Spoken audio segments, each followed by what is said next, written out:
رقم کی حدیث کے مطابق جس کا مولا میں اس کا مولا علی بھی ہیں، تو پھر حضرت علی کو مولا علی کہتے ہیں، لیکن محمد کو مولا کیوں نہیں کہتے؟ آپ نہیں کہتے ہوں گے، ہم تو کہتے ہیں. ہم تو کہتے ہیں اللہم صلی علی سیدنا و مولانا محمد.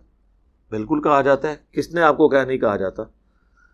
ٹھیک ہے، مولانا کہا جاتا ہے. اس پہ آپ مجھے بتائیں، نبی علیہ السلام صدیق نہیں ہے کیا؟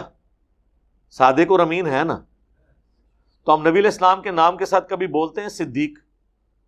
ابو بکر کو صدیق کہہ رہے ہوتے ہیں. تو ابو بکر کو صدیق کہتے وقت آپ کے دماغ میں شیطان یہ وسوسہ کیوں نہیں ڈالتا کہ محمد صدیق نہیں ہے؟ صرف اس لیے کہ حضرت علی کی کوئی بات ہضم نہیں ہوتی. اگر کوئی فاروق ہے حق اور باطل میں تمیز کرنے والا تو وہ نبی علیہ السلام ہے.